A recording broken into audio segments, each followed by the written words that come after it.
오늘 인터넷 전문은행 관련해서 여러 가지 해외 사례나 그리고 많이 보고 계신데 그 중에서 아무래도 비대면 거래를 하고 그 상에서 어떤 서비스들을 창출해야 되기 때문에 거기에 대한 어떤 준비해야 될 점, 보안적인 측면 가장 중요하다고 요즘에 느껴지고 있겠죠. 근데 사실은 어떻게 보면 금융 감독 당국에서는 이제 그 비대면 인증 방식에 대해서 어떤 그냥 가이드 정도만, 가이드도 예전처럼 규제를 해서 이것만 지키면 이제 은행에 책임이 없다 이런 측면이 아니라 이제 규제 완화와 또 맞물려 돌아가는 부분도 있고요. 그래서 어떤 가이드는 살짝 제시를 하지만 어쨌든 은행이 책임지고 해야 되고 거기에 대한 피해나 이런 보상이나 이런 부분들은 사실 이제 은행 쪽에 공이 넘어간 상황이죠. 그거는 이제 인터넷 전문 은행이던 그냥 지금 현존하는 오프라인 은행이던 간에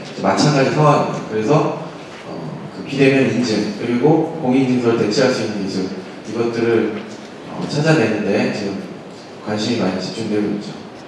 그래서 그러한 상황 속에서 이제 우리가 어떻게 인터넷 전문 은행도 하고 그다음에 기존 은행에 넘어오게 된 이런 상황들을 규제하는 상황들을 어떻게 보호할지에 대한 것들을 좀 말씀을 드려보려고 합니다. 그래서 여기 계신 분들은 다 보안이나 이런 걸 전문적으로 하시는 분들은 아니고 서비스 관련된 쪽에 근무하시는 분들 많을 거고 하지만 언론을 통해서 많이 접해보셨겠죠. 그래서 기존에 금융사고 같으면은 스미시, 파밍, 메모리 해킹 이런 것들이 지금 상당히 문제가 아직도 되고 있습니다. 여기에 대한 정확한 해법이나 이런 것들이 지금 나와서 문제가 해결된 건 아니고요. 그 다음에 기존에도 개인정보 유출 예전에 이제 카드사 정보 유출 사건이 있었죠. KCB에서 그때 유출된 건이 약 1억 1천만 건이 넘습니다. 그러니까 우리나라 인구의 2배 이상 되는 정보가 유출이 됐기 때문에 사실은 이제 거의 경제 활동을 하는 사람들 정보는 모두 다 이제 유출됐다고 볼 수가 있고요. 실제로 저나 제 정보 같은 것도 이제 중국이나 이런 데서는 한 싸게는 몇 원에서 한 10원 정도 이제 거래가 되고 있는 걸로 알고 있습니다. 그만큼 우리나라는 이 정보 유출, IT 강국으로 가다가 그런 건지는 모르겠지만 정보들이 많이 유출돼 있고 하기 때문에 해외에서 하는 것과는 조금 입장이 다를 수도 있다는 생각이 들어요. 인터넷 전문은행 할 때 이미 많은 사람들의 정보들이 다 유출되어 있는 상황이고 여기에 좀 더 보안성을 이렇게 약화시킨 어떻게 보면 대면 거래보다는 좀 검증이 덜 되겠죠. 아무래도 그런 상황 속에서 인터넷 전문은행을 한다. 그리고 거기서 또 어떤 은행이라고 하면 신뢰성이 가장 기반이 돼야 되는데 그런 측면에서 여러 가지 걱정들이 많이 있는 것으로 알고 있습니다. 그래서 지금도 이런 사고들이 발생을 하고 있고 그 다음에 여기서 또 개인정보가 또 유출이 되고 그 유출된 정보를 가지고 또 스미싱이나 파밍을 시도하고 이런 이제 악순환이 계속적으로 반복되고 있는 상황이죠.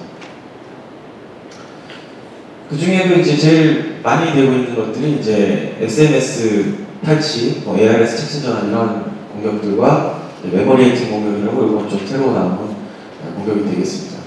기존에 이제 SMS 탈취 같으면은 지금 이제 법적으로 본인 확인 서비스를 통신사가 할 수 있게 돼 있고 그다음에 그 밑에 대행사들을 좀 두어서 본인 확인을 하고 있습니다. 여러분들도 어디 인터넷 사이트 가입할 때나 아니면 패스워드 찾을 때나 이럴 때 휴대폰으로 SMS 번호, 인증번호를 받아서 그걸 입력하는 것들을 많이 하고 계신데 실제 핸드폰에 이제 악성 코드가 있을 경우에는 이제 악의적인 해커가 여기 이제 악성 코드를 깔아서 자기가 이제 신청을 해놓고 이쪽으로 발송되는 인증번호를 자동으로 자기 쪽으로 전송되게끔 해가지고 자기가 이제 타인의 정보를 가지고 인증을 받는 그런 공격 방법이 되겠습니다. 사실은 저희 보안하는 입장에서는 이런 자기가 제공하는 서비스가 이런 취약점을 갖고 있으면 이제 이걸 어떻게 보완할까 혹은 이제 다른 타인들도 저희 회사를 막 욕하겠죠. 그러나 이게 통신사가 제공하는 거기 때문에 이거를 욕하는 것보다는 이런 일을 당하면 알려주는 서비스가 있으니 그걸 또 가입해라 이렇게 하고 있죠. 그래서 여기서 또 다시 돈을 버는 이런 서비스도 하고 있습니다. 저희는 잘 이해가 안 가는데 하여튼 현실이 이제 그렇고요. 어쨌든 이제 이렇게 오는 걸 이렇게 가로채는 방식이고 그 다음에 ARS 착신 전환 같으면 이제 이 해커가 이제 유출된 개인정보를 가지고 이 사용자의 전화 통신사에 서비스를 신청하는 거죠. 저 전화로 오면은 이 전화번호로 전화번호를 돌려줘라 이렇게 해서 하는 방식이 되겠습니다. 그래서 자기가 대신 전화를 받아서 인증을 받는 방식이 되겠죠. 요거는 이제 지금 금융회사랑 통신사랑 이렇게 좀 협약을 맺어서 금융회사에서 오는 콜은 이제 척신전화 안 되게끔 뭐 이런 조치들을 지금 하고는 있습니다. 그리고 이 메모리 해킹 같은 이제 조금 새로 나온 신기술인데 이제 사용자가 인터넷 뱅킹이나 이런 것들을 수행할 때 그 정상적으로 공인인증도 다 넣고 보안카드 번호 다 넣고 해서 이제 마지막에 이체 버튼을 딱 눌렀는데 이제 마지막으로 전송되는 그 전문의 목적지 계좌번호를 이렇게 변조를 해가지고 이제 다른 계좌로 이체가 되게끔 하는 그런 방식이 되겠습니다. 이런 것도 현재 좀 사고들이 있고 하는 상황이고요.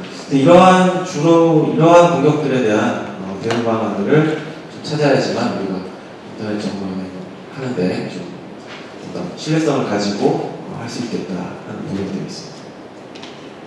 그리고 요거는 이제 예전에 나왔던 건데 이제 처음에 이제 앱카드 서비스를 할 때 나왔던 방식입니다. 그래서 앱카드를 이제 발급받을 때 보면 신용카드 인증하고 휴대폰 본인 인증하고 디바이스를 등록하면서 자기가 쓸 비밀번호를 등록하면 이제 카드가 발급되는 이런 과정이고 결제할 때는 이제 QR코드가 PC상에 표시가 되면 이걸 스캔해서 일회용 카드 번호를 생성해가지고 결제 비밀번호로 결제가 되는 지금도 많이 쓰고 있습니다. 나름대로 편리하죠.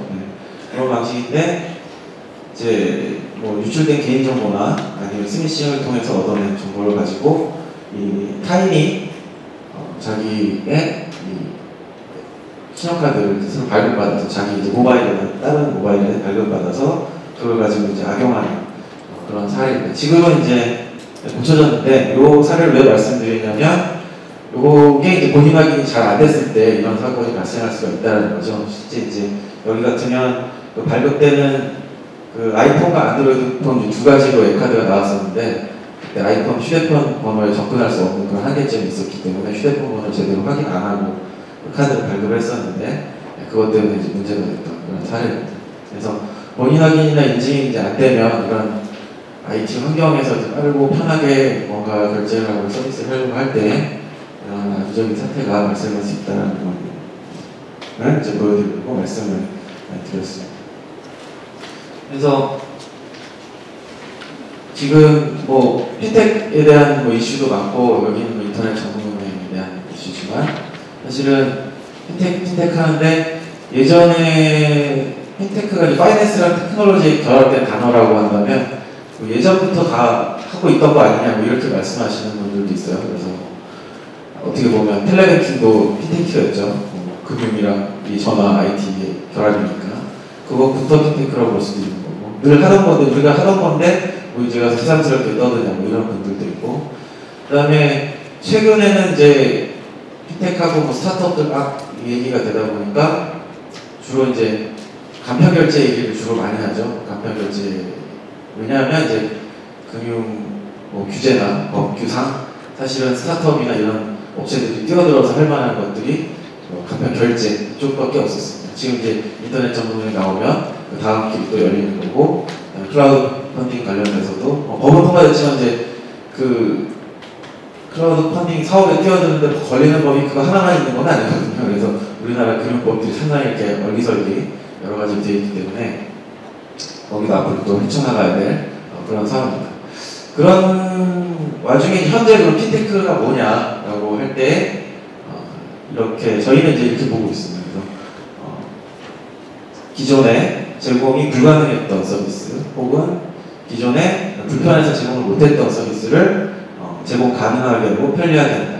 이게 지금 현재 어딘가 그 넓은 의미의 핀테크와 진짜 협의의 간편결제 그 사이에 어디냐고 하면은 예전엔 안 됐던 걸 지금은 할 수 있게 한다 이런 거죠. 인터넷 전문은행도 마찬가지인 것 같습니다. 예전에는 안 됐었는데 뭐 23년 만에 뭐 지금 은행을 하게 해준다 뭐 이런 의미도 있듯이 예전에는 불가능했던 서비스를 지금은 이렇게 하게 되는 거죠. 이게 뭐 기술적인 이슈도 있겠지만 또 뭐 그냥 핀테크 이슈도 있을 수 있고 여러 가지 상황이 복잡하게 그렇게 됐지만 어찌됐든 우리가 가는 핀테크라는 거는 현재 의미는 이런 거 아니냐 이렇게 보실 수가 있습니다. 그래서 이런 측면에서 비대면 인증 이게 이제 상당히 중요한 부분인데 원래 기술적으로는 이제 인증 온라인상에서 뭔가 인증을 한다는 기술 분류는 이렇게 하고 있습니다. 그래서 하나는 지식 기반 내가 뭘 알고 있느냐, 그 다음에 내가 뭘 가지고 있느냐, 그 다음에 요건 이제 소지한다는 거, 물건을 가지고 있느냐, 이거 생체 기반은 이제 내가 뭘 지니고 있느냐, 내 몸에 있는 거, 그 다음에 이제 하나를 더한다면 행위 기반의 인증 기술, 크게 네 가지로 분류를 할 수가 있습니다.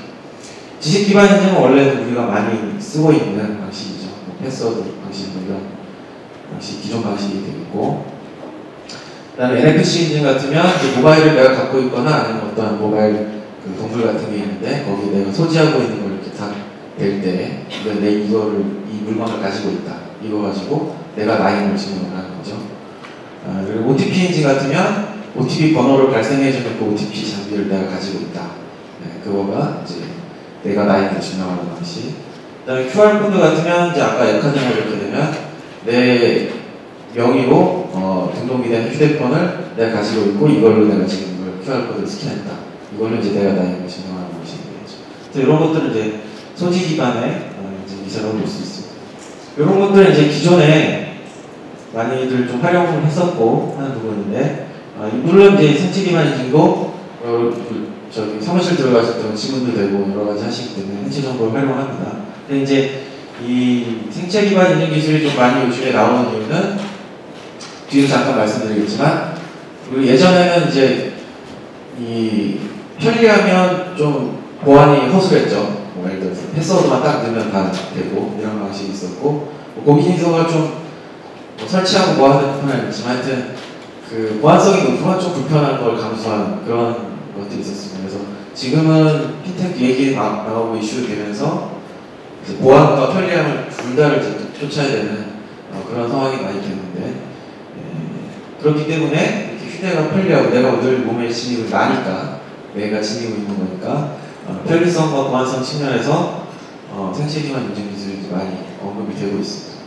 근데 이제 이 부분은 뒤에 좀 말씀드리겠지만 이 편리한 반면에 상당히 이제 위험도가 높은 거죠. 왜냐하면 주민번호나 내 개인정보도 마찬가지지만 전화번호는 내가 바꾸면 되는데 내 지문을 내가 바꿀 수가 없으니까 물론 10개나 가지고 있긴 하지만 지문을 바꿀 수가 없고 홍채는 딱 요 2개죠. 근데 이게 유출이 된다면 바꿀 수가 없기 때문에 상당히 리스크를 많이 가지고 있습니다. 그래서 편리한 반면 상당히 좀 조심을 활용하는 데 있어서 조심을 해야 된다라고 보실 수가 있고, 그 다음에 이제 행위 기반 인증이라는 것이 있습니다. 그래서 내가 어떤 하는 행동 패턴, 나만의 이제 패턴 이런 거죠. 이런 거는 한 번에 이렇게 뭐 인증을 한다기보다는 약간은 그 인증 기술 중에 개념을 보면 지속 인증이라는 게 있습니다. 그래서 키보드 입력이나 이런 것도 내가 지금 키보드를 어떤 패턴으로 딱 입력한다 이런 의미가 아니라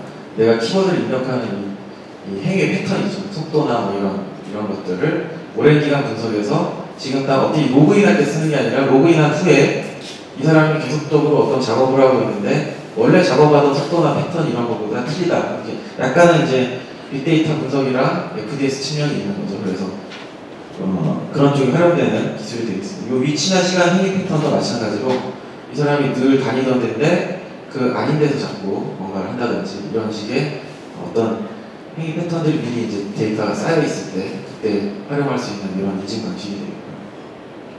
그 외에 이제 수기 서명 같은 이제 자기가 요거는 단번에 하는 액션인데 지금 예전에는 이제 그 서명 값을 그냥 이미지를 대조하는 방식으로 했는데 그런 방식이 아니라 지금 이제 쓰는 벡터 방식으로 속도, 압력, 이런 방향 이런 것들을 다 종합적으로 검토해서 하는 방식으로 연구가 이루어지고 있습니다. 그래서 이러한 다양한 인증 기술들을 조합을 해서 우리가 인터넷 전문용이나 핀테크 쪽에 활용을 해야 되는 상황이 되는 거죠. 그리고 얼마 전에도 이제 금감원에서 발표도 하고 했지만 이제 비대면 실명 확인 방법으로 가이드하는 부분에 대해서 조금 설명을 드리도록 하겠습니다. 그 자료에 나온 거는 실제 지금 4가지 정도로 되어 있죠. 그래서 실제 신분증 사본을 내가 이렇게 뭐 휴대폰으로 찍어갖고 메일로 보낸다든지 아니면 이렇게 전송한다든지 하는 방식, 이런 방식이 일단 하나가 있고, 그래서 그 제공된 신분증을 어떻게 확인하는지 정확히 모르겠지만 발급한 뒤 발급 기간에 확인을 한다는 방식이 하나가 있습니다. 그렇지만 이제 그 실제로 이 신분증 같으면 유변조 같은 것들이 가능하고, 그 안에 사진이나 이런 부분들도 충분히 이제 유변조하고 찍은 다음에 어떤 포토샵 작업을 한다든지 여러 가지 방식들을 할 수가 있기 때문에 사실 이것도 어떤 그런 장단점을 가지고 있는 부분이라고 보실 수 있고요. 영상통화도 이 앞에 거랑 이제 마찬가지 방식이에요.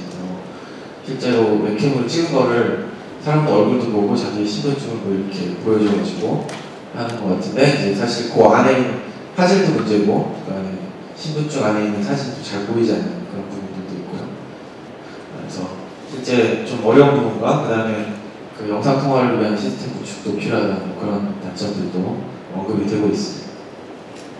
그 다음에 이제 실제 통장을 발급을 받게 되면 그때 이제 뭐 직불카드나 현금카드를 주게 되기 때문에 그거를 비대면인 경우에는 이제 뭐 택배로 보내거나 이렇게 할 때 그때 이제 대면에서 확인한다, 뭐 이런 방식도 있는데, 이거 같으면 이제 뭐 고객이 직접 가진 않으니까 어떤 고객 입장에서 편리성은 있고 하지만, 사실은 이 택배 직원이, 전달업체 직원이 그 사람이 어떤 책임성을 가지고 그 사람을 식별을 해줄지, 그런 부분에 대한 것들이 좀 문제가 되고요. 오히려 이제 그런 책임을 금융회사가 아닌 택배회사한테 전가할 수 있게 되는 뭐 그런 문제점들도 가지고 있습니다. 그리고 기존 계좌를 활용하는 거, 요거는 이제 예를 들어서 내가 어떤 통장을 이미 발급받은 거, 대면 거래로 받은 통장이 있다면 거기에 뭐 이렇게 1원을 송금해 주면서 뭐 랜덤값, 뭐 예를 들어서 송금자의 이름에 거기에 이제 뭐 랜덤 번호나 이런 것들을 적어주고 그 번호를 이제 자기가 이제 입력하는 방식, 뭐 이런 겁니다. 그래서 내가 원래 통장이 하나 있으면 송금자 이름이 원래 뭐 보내는 사람은 뭐 주식회사 뭐 땡땡 은행 이렇게 써야 되는데 그렇게 안 쓰고 랜덤 번호 뭐 1, 2, 3, 4 하고 뭐 이렇게 이런 키값들을 적어주고, 그걸 이제 통장 정리를 하면은 그 안에 그 내용이 있기 때문에 그걸 이제 입력하면 그 사람이 이제 본인이 맞다, 그 통장을 원래 그 대면 거래를 확인했었기 때문에 거기에 의존하는 그런 방식이죠. 그래서 그렇지만 이제 이미 그 통장 자체도 대포 통장들이 많이 존재하고 있기 때문에 이렇게 되면 이제 하나의 대포 통장만 있게 되면 무한의 통장들을 만들어낼 수 있는 이런 취약점들을 가지고 있다고 볼 수 있습니다. 그 외에 이제 타 기관의 확인 결과 활용하는 거, 이거는 이제 공인인증서 IP 뭐 이런 것들 하는 건데, 이거 기존에 나와 있는 거죠. 그래서 기존에 나와 있는 기능을 활용하는 거.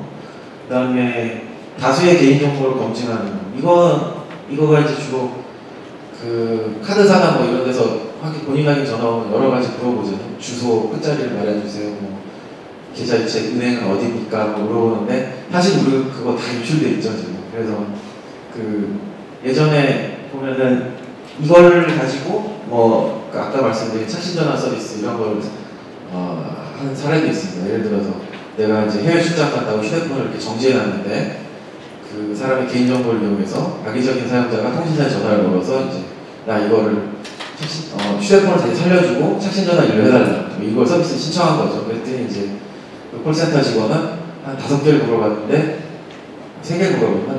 그래서 하나를 틀렸어요. 그랬더니 또 다른 걸 또 물어보고 또 다른 걸 또 물어보고 이러니까 언젠가는 다 맞출 수가 있겠죠. 그래서 그런 식으로 해서 그쪽이 또 그 서비스라는 입장이다 보니까 고객이 불편을 느끼지 않게 하나 틀렸다고 끊어버리세요 이렇게는 못하거든요. 그러니까 이런 부분도 상당히 저희 나라는 취약한 구조를 가지고 있습니다. 금감원에서 하는 얘기는 이제 이 넷 중에 2개를 하고 그 다음에 이 뒤에 있는 이 2개 중에 하나를 해서 총 3중으로 하는 거를 권고한다죠. 권고라면 이제 강제성은 없고 그렇게 하는 거를 추천을 하는데 책임은 너희한테 있다, 이렇게 얘기하고 있는 겁니다. 그래서 사실은 여기에 대해서 뭐 어떤 강제성도 없는 거예요 지금은. 그래서 사실은 기존의 은행권이나 아니면 인터넷 전문은행 하는 측에서 새로 이런 것들을 혹은 이외에 다른 것들을 더 조합을 해가지고, 그러니까 더 많이 조합을 해서 불편하게 한다는 게 아니라 새로운 기술들을 적용을 해가지고 사람들한테는 어떤 신뢰성을 줄 수 있고, 그 다음에 편리성도 같이 줄 수 있는 이런 방안을 찾아내야만 하는 상황입니다. 그 상당히 어려운 숙제입니다.